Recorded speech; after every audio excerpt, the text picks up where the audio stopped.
Dear Diary, you know what? I think things are finally starting to go my way. I mean, for one, I finally got my dream dirt bike, a YZ125. And you know what, Diary? I'll bet my top dollar that it starts first kick most of the time. Ever since I sold that Honda, things have really been looking up in my life. But man, I sure hope that a coolant leak that I discovered doesn't make me rebuild the top end of my YZ earlier. That would be funny, wouldn't it? Right?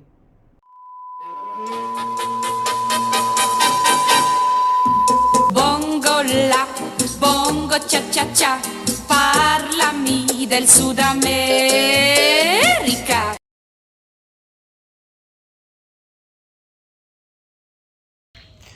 If you're seeing this video, that means I did something that's like significant enough. Right? Okay.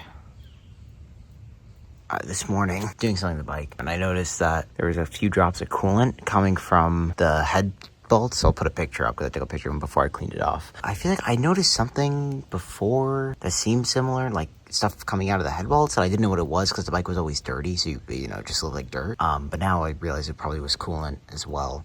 Okay, I'm no expert mechanic. I don't really know what I'm talking about, but there's a few things that I could assume is wrong. First of all, I always ask forums when I have problems like these, or Facebook groups or whatever, because people normally have better answers than I do. The consensus that I came to was that it was one of three things. Either A, one of the O-rings in the cylinder was bad, B, the bolts just need to be tightened, which is the best case scenario, or C, maybe I didn't warm it up properly at one point and it warped the head. That could also be an issue. I'm not really sure. I don't really know how to do this stuff. But the only thing is I'm probably going to do a top end earlier than I would have hoped. I was planning to do around 45. I'm probably going to do it more closer to like 35 or 40 even. I've never done a top end, so that'll be an interesting experience. But damn, I'm going to feel so stupid if I blow up the bike this weekend. I'm going to be so pissed. With thoughts that were clearly very positive and another successful ride day under my belt, it was time to make a decision. Do I want to do a top end now or just ignore the coolant leak for another 10 hours? And keep in mind, I still didn't actually know what the problem was specifically, so doing a top end might not have even helped. The update on the coolant leak thing.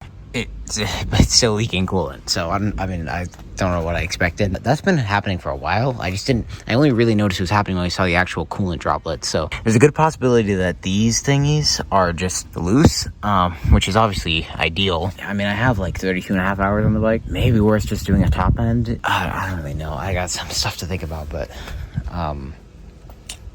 anyways. Given the amount of hours on the bike and the fact that I didn't really know its history before I owned it, it kind of seemed like it made sense just to rebuild the engine. I would have done it in probably about a month anyways, and that would be closer when school was starting, so therefore I'd be more busy and etc. I have time right now. It's during the summer. I happen to have a day where I wasn't doing anything coming up soon, so it made sense just to order the parts and go for it. That was my thought process. So now you get to see me do it. Okay, we started to get some parts in the mail today. So first of all, this is more stuff to have long term. This is not specifically for the rebuild, but we got a little box here that has a bunch of Allen bits or extensions or whatever for my normal ratchet. That's what's came in so far.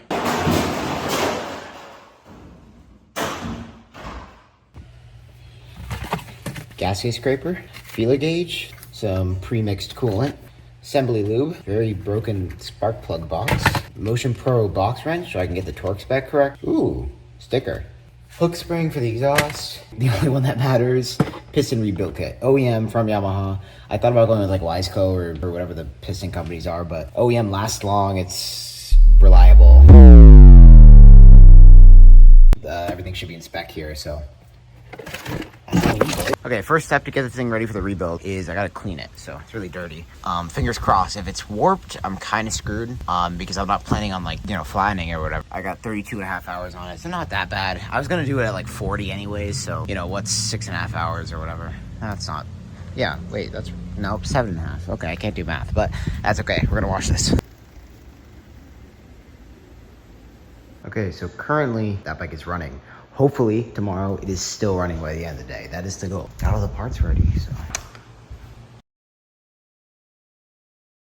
quick little setup check. We got the bike in the middle of the garage to free up some space. We got the laptop for the how-to video. I'm using one from Rocky Mountain ATV. We got some tools. We got some cardboard to lay out the stuff and some oil to lube it up, and just like that, we're good. So the first few steps should have been pretty easy, which was just take off the radiators, the gas tank, the seat, so I could have access to the top end. This is post-production though, so I could say that it wasn't as easy as I would have hoped.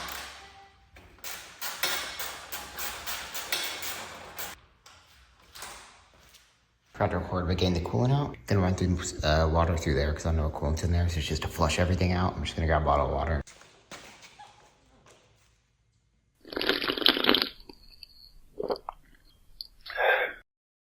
I would give more commentary on this, but I don't really know what I'm doing. I'm watching a YouTube video for this, so it's kind of hard to, I'm not going to tell you what to do. I'll just tell you my experience. And right now, nothing's really happening. Pulling the two radiators off, or at least like let them hang a little bit so I can push them ahead. Then it's time to get the head off. I guess what I do want to show here is my skill level and how anyone can really do something like this. Especially for these two-strokes, they're real simple to work on. The most in-depth thing I've ever done on any bike or anything mechanically is change the wheel bearings, which anyone will tell you is not that hard. Look, there's a fear here that I'm going to take apart the bike and put it together and it won't start. And obviously that's a valid fear, but if you follow the tutorials you're given, use your owner's manual, really anyone can do this. It's not that hard of a job. You'll be able to figure it out. Struggling with the radiators, trying to get this head off. I don't know if on the 2022s, because they have these like bigger bolts here, I don't think they could clear the radiator, or I'm just really bad, so I had to take them off. It was just a pain. Hopefully I didn't get any dirt in there in the process, but they are off. I didn't really film it. So basically what's going on, I had to grab some vice grips and really wiggle the hose off because I feel like they were stuck, but it's been like 2 hours already. Okay, cylinder's off. This is like nerve-wracking. I'm trying so hard not to break anything. I can't really tell you anything about pistons. Man, okay, so towel's in here. I guess I'm gonna keep going. I've came this far. Doing a great job filming, so I'll set up the camera again and make that work. But yeah, I mean, if you've never done a top end rebuild or anything on your bike in general and you're scared to do it, I understand. I've been in your place before. The reason why I enjoy making these videos is to show progression, no matter if it's in motocross, enduro, or working on your bike. I just want to show that anyone can do this kind of stuff. Obviously, it takes time, it takes money. But at the end of the day, the only way to get good at it or to get more comfortable doing it is by doing it. I procrastinated this day. I didn't want to do the rebuild. I was scared that I was going to mess up a perfectly good running bike when I could have just, refilled the coolant and kept riding. But I knew eventually I'd have to do something like this, and you have to just figure it out at some point. It's not all smooth sailing. I lost bolts that I had to replace. I struggled to get the cylinder off for a while because I didn't realize I had to remove the radiators. It takes time to learn this stuff and get used to it. It's challenging at first, but at a certain point, you have to just try. No matter if that's hitting a new jump or trying to get used to ruts. That's what I want to show here. This isn't a tutorial, of course.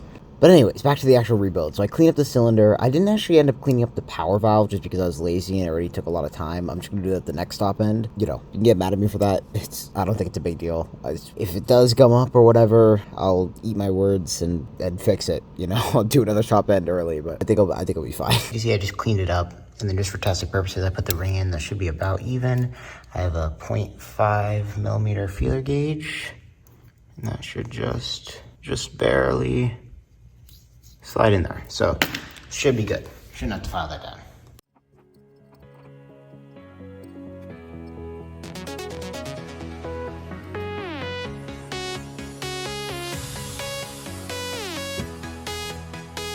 Wait, focus. The circlip's in, and it's not in the gap, so should be good. I can't film this.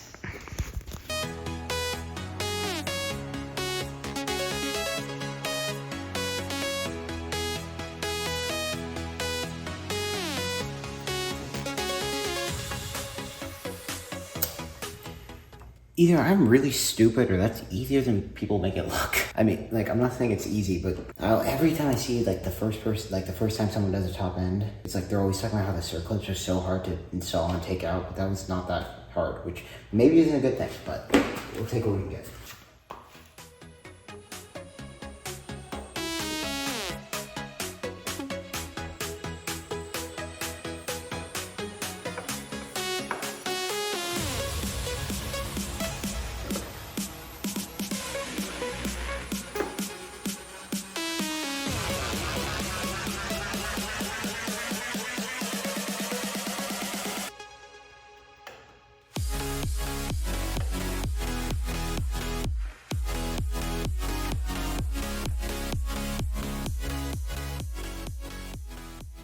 Yeah, but what do you think? I'm scared. Ready? Yeah. Okay. Do I want choke on or choke off? I'll leave it off. No exhaust plug. There should be an air filter in there. Come on. Come on. Just practice kicks. Okay. Wants it. Let's go! Oh my god!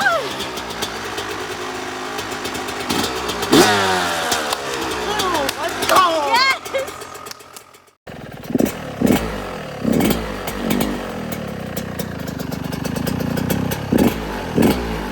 So I took the bike for just a spin around the neighborhood real quick just to get her broken in, you know, just keeping it, the RPM's kind of low, but just, you know, shifting through the gears, whatever.